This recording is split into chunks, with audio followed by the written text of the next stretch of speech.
Welcome, everybody. Episode 153 to Chaps Many Cultures this wonderful Wednesday.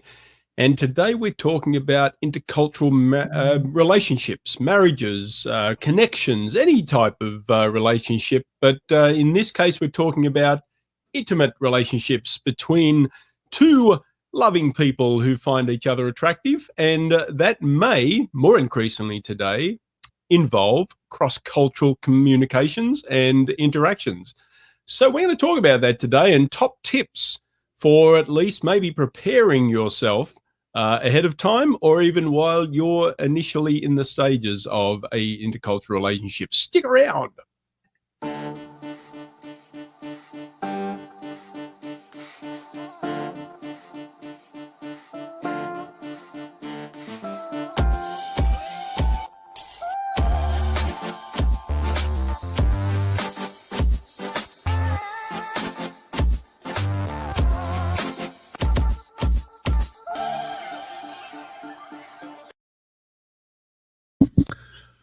Yes, welcome back to the show about the business of culture and the culture of business. And of course, there is no other business like love business, is there, mate?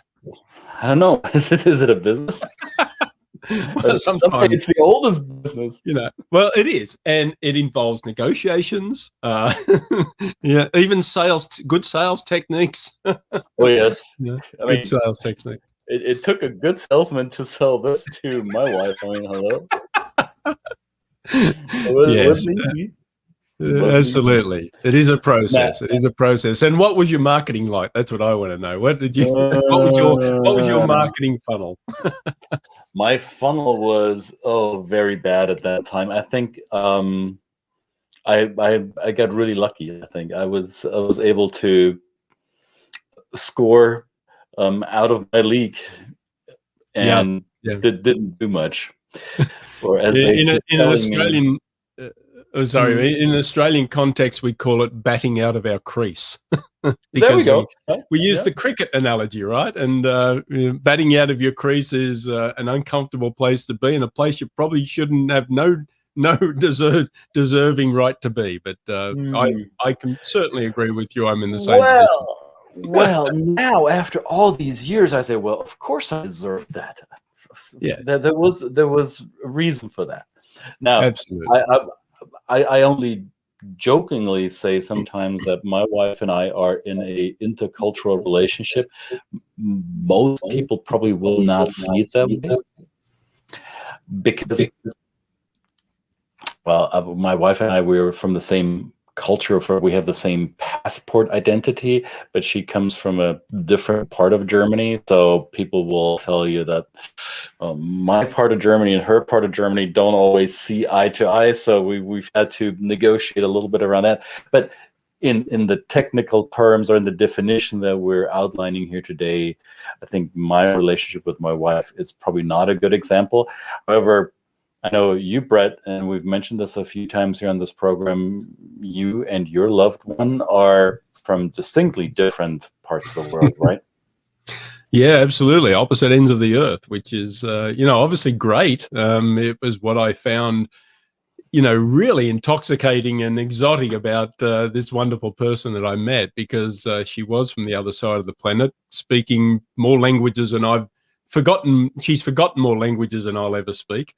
And basically having this also historical, or I guess a real world experience of something that I viewed from an historical point of view from the other side of the world, in terms of her experience living in Poland, for example, behind the Iron Curtain, growing up in that type of environment. And so it's fascinating to me, the stories that both her and her family tells about that time. This was really, for me, apart from meeting a beautiful person with a wonderful personality and somebody who loves you, adding that extra dimension was just fascinating for me, because this is a world that I had no access to apart from the remembrance of news stories and things like that. Right. So yeah, it was. Now, you grew up in the greater Sydney area, right? So which would be considered one of the more, if not the most diverse urban environments in the Asia Pacific region. Have you not always been exposed to potential partners, mates growing up as a teenager, young adult? Were you not like, I don't want to sound corny teenager like, but were you not on the prowl in and around the bars and the pubs and the hangout places of your city, and were you not exposed to potential partners or love interests that looked and behaved differently from you? Oh, yeah, all the time. Absolutely. It is a very diverse, and I guess even doing the activities that I did, like singing in bands and things like that, in tourist spots, you were even exposed not to people that just live there, but people that were visiting. So yeah, absolutely. Definitely an exposure to it. But I think that, obviously that spark of meeting somebody that you're attracted to is, and as a potential long-term partner is a different different scenario. And so I didn't, have that until I moved to the US, and it's part of the reason I'm still here. So I guess then, and I can really pinpoint once we got past that and we got to, starting to recognize some of the differences that took place.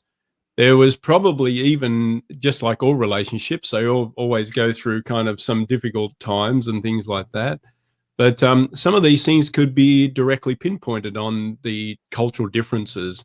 And this is, I'm talking about just in this case, styles, communication styles and things like that.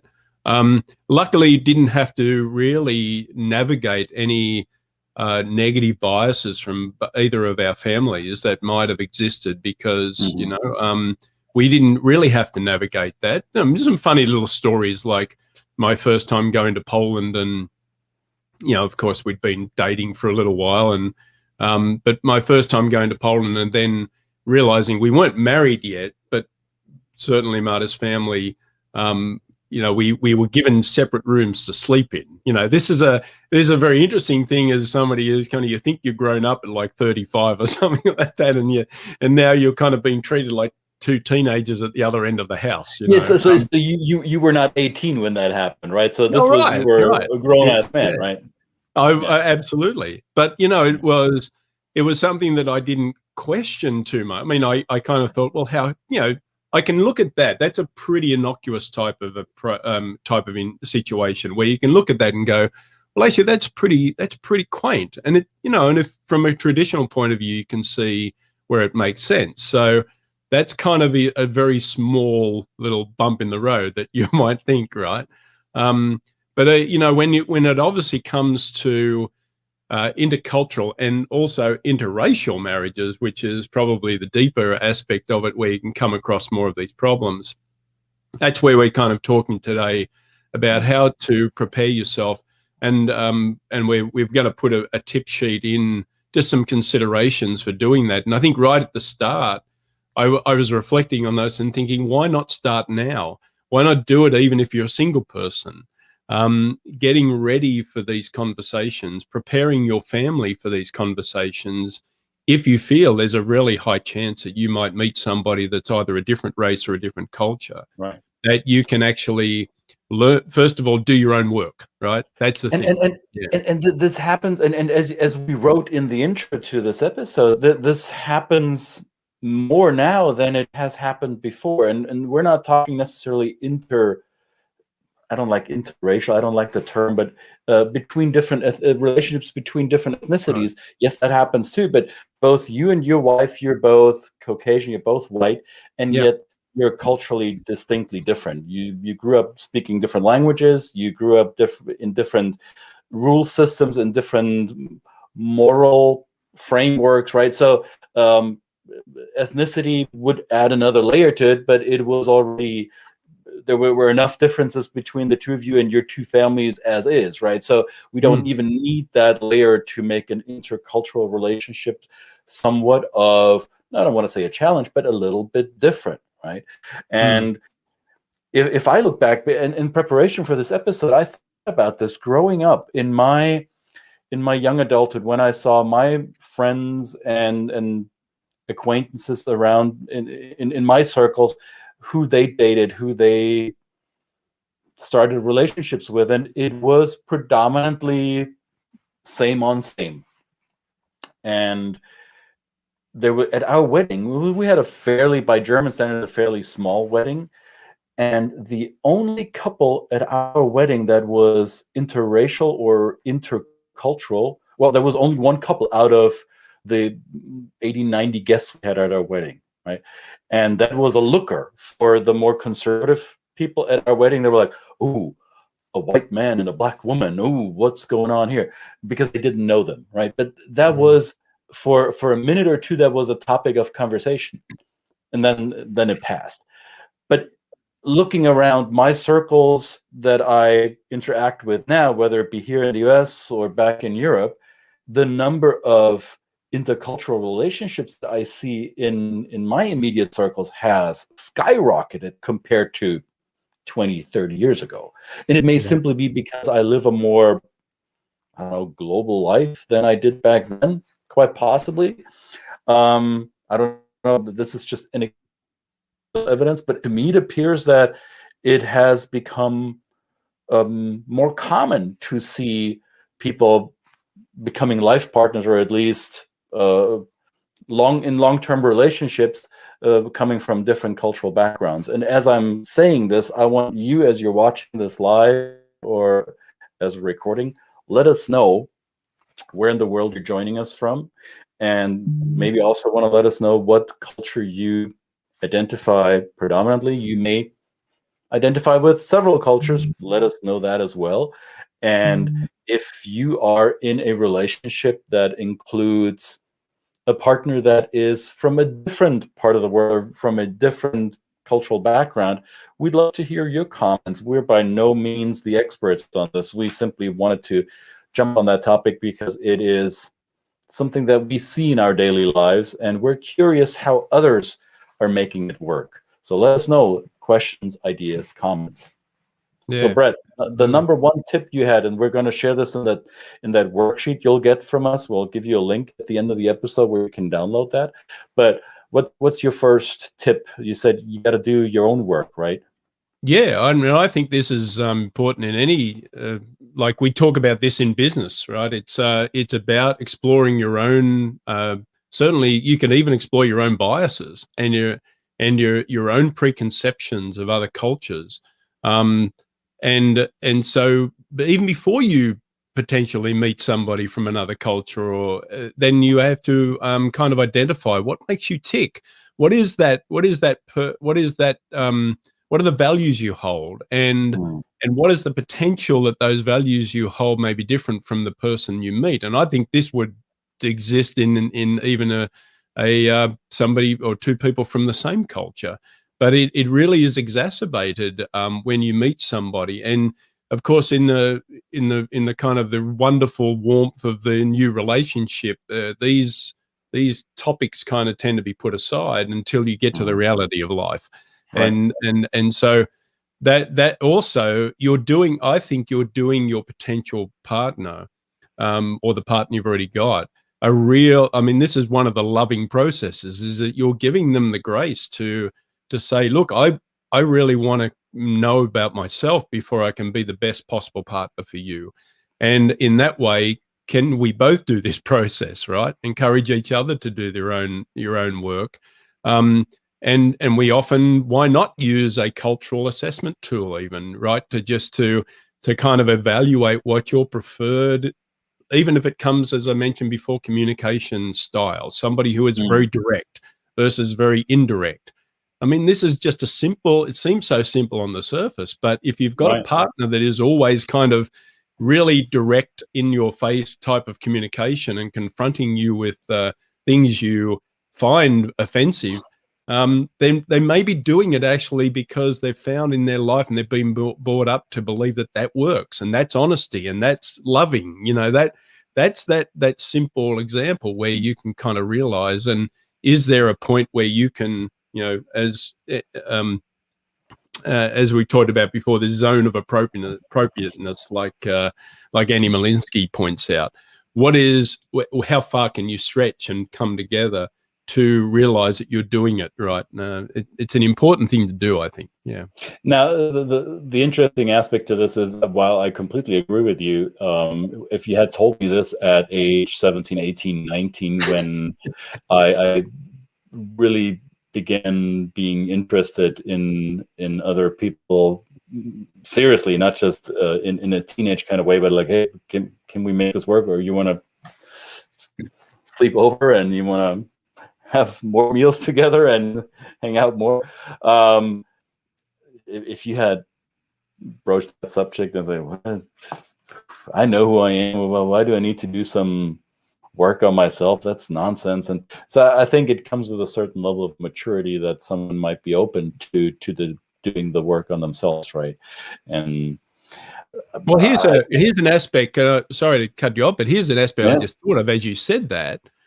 If you're a parent of a child who, because and we both have children that are coming up we're raising them globally, right? We're raising them with lots of travel, lots of languages, lots of exposure to different people. There's a good chance that they're going to meet people from different cultures. So why not, as a loving parent, prepare your children for this by leading them to this kind of work, because they're probably not going to do it themselves, as you say.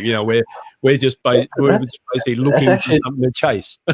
That's actually an excellent point, because my oldest daughter, she's now 18, and she's been through relationships already, and I recognize that she is a lot more mature about this than I ever was at her age. And the young man she's been, there was the first low interest with a young man she met while she was in school on exchange in Germany. So she was back in her parents' and her birth culture, and then there was budding romance, but I'm not sure how serious it was. And then she had a boyfriend here that's American, and initially I recognized how she struggled with his codependence and with his inability to be assertive and mastering this thing called adult life. And she was already this like, come on, get your shit together. Well, what's going on? she was very impatient, very German, in fact, even though she was raised predominantly in the United States. Now that you mentioned it, fall far from the tree, does it? Yeah. And then she had this one fairly brief relationship with a young man who was also raised in the US but has some South American cultural heritage, and that was completely different. Their communication was completely different. So you're actually alerting me to this, because I downplayed this. Oh, come on, she's 18 and she'll find out what she likes and what she doesn't like. But you're spot on. And she does it. And I'm proud to report that she's much more mature than I ever was at 18. So she's done the work. She has begun doing the work on herself, knowing how she would like to treat others and how she likes to be treated and what she expects of a relationship. And that is, I applaud her for that. I'm not sure I don't think she's watching this, but well, is that something that she should consider as a process for budding suitors? Is to before we go much further, I'm going to give you a session with my dad as an intercultural trainer. Yeah, and she not that it's threatening enough, she will right? not do that. But once these young gentlemen meet me, they I think. I don't want to say they're intimidated by my wife and I, but I think they are. Because if they are, I think I'm doing my job. It's okay. It's okay. Well, there's got to be a certain level of that. There's got to be a certain level of that. But the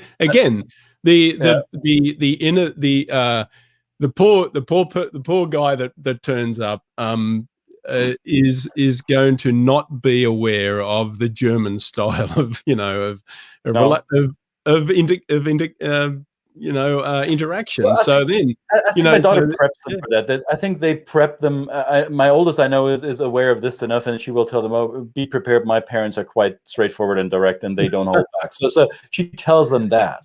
Good. But then again, I think she's now at an age where she allows her, whenever she brings somebody that we haven't met into our home, and that doesn't have to be a love interest, could just be a friend, a new, Yeah. I don't know, somebody that she hangs out with, and she kind of lets them test the waters on their own, and say, let's see how they handle my family, and that will tell me a little bit about that person. So she's already taken that to the next level. I do want to acknowledge a comment that I saw on LinkedIn that's not showing up here in the live feed, Oh. but that was posted on the show announcement here by a friend here in Atlanta, Antoinette Geiger, originally from Switzerland. And she too is in an intercultural relationship, and she says, I've been in an intercultural relationship for 12 years and had an aha moment recently when reading The Culture Map by Erin Meyer. So Culture Map, those of you who haven't read it yet, that's what she's talking about, The Culture Map by Erin Meyer. And Antoinette says, particularly the reading between the lines, so indirect communication styles that some cultures have mastered, that has been apparently something that she struggled with. Okay, so Swiss German, more direct in communication, maybe not as direct as the Germans, but still reading between the lines compared to the culture of her partner, which I know is probably going to be much more indirect than her style. Yes, so even after 12 years, that might be something that you need to reconcile, right? Yeah, absolutely. And of course, that takes us maybe to our second point, and that is just understand there's no right or wrong in this. And that's kind of the big learning, or the humility you have to bring to any relationship, is to understand that what you do is good for you and is right for you. What the other person that you initially perceive, what their behavior or their actions may be perceived as wrong, or you may have been brought up to see that as something that's not appropriate. But in their culture, it may be totally appropriate. It is actually the way that they do their business and their social life in general. So there is no, if you just come at it and say, I'm just going to completely suspend any judgment here and say, I'm going to actually be curious. I'm going to observe. I'm certainly going to be curiously asking questions intently with the positive intention of saying, I'm asking to understand, because I understand that my visceral response is that this is wrong, but it may not be for you.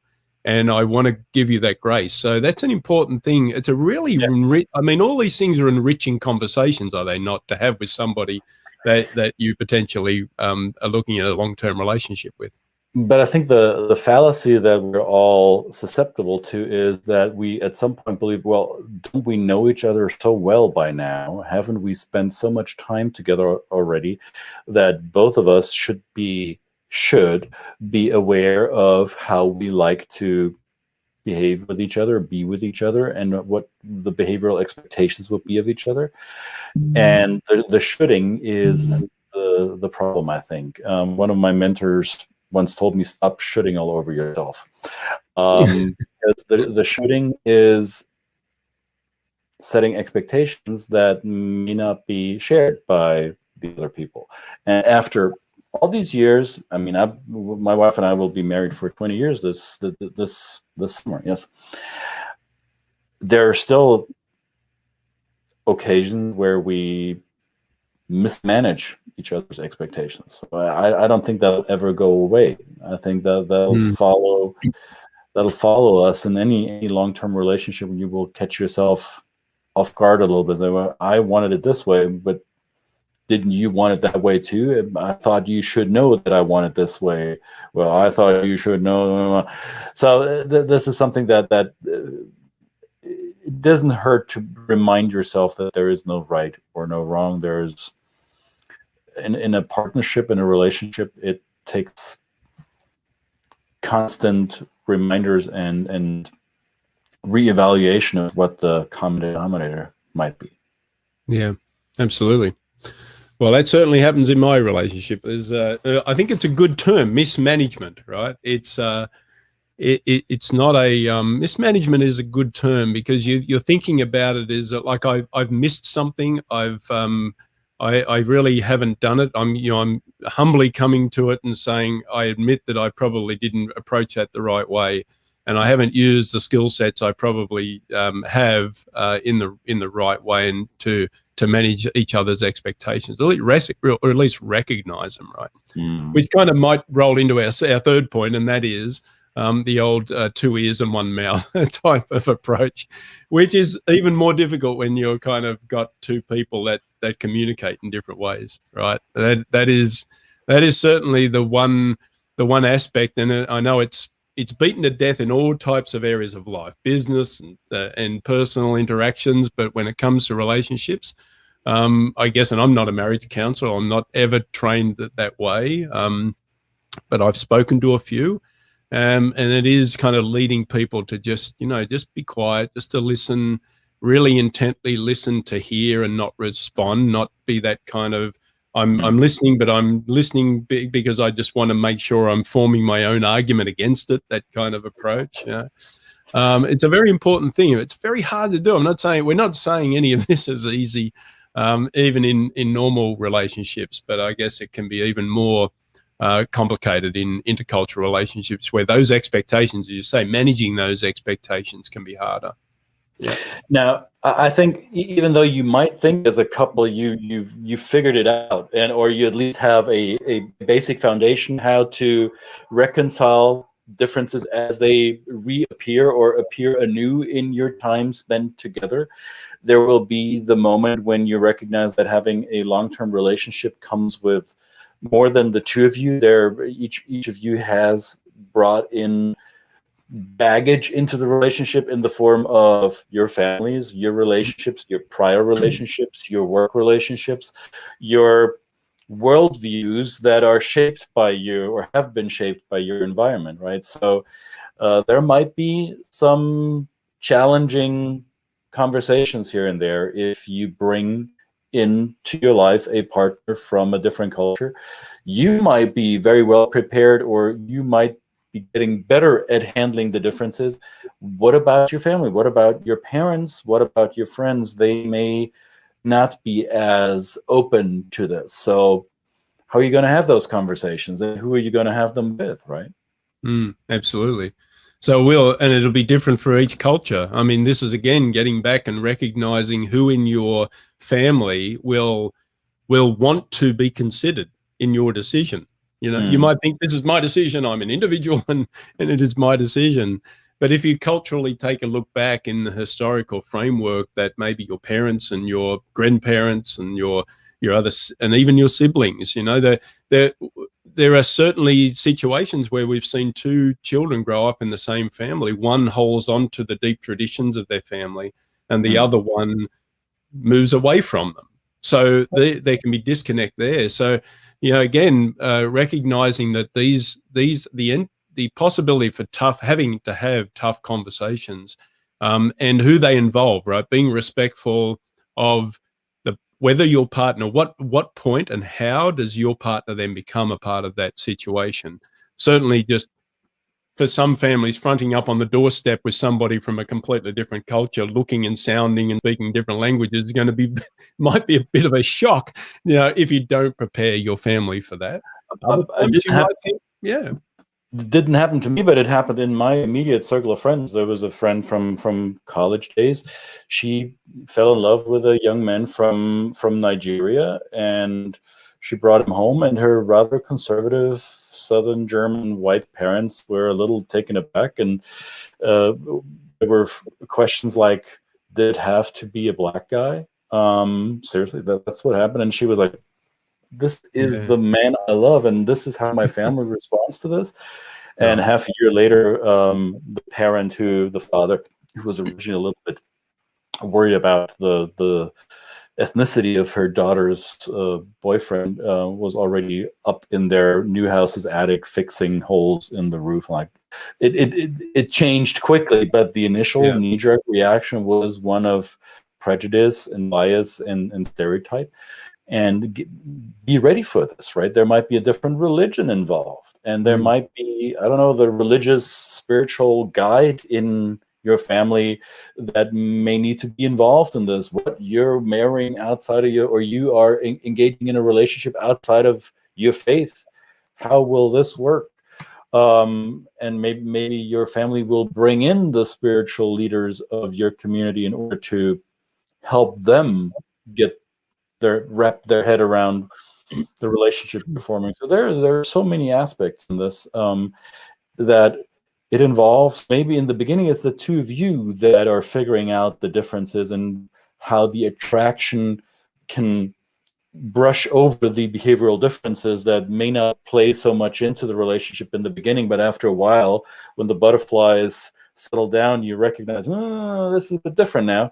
But it's not just the two of you. There's more involved, and be ready for this. Be prepared that these conversations will happen, and they may not always be pretty.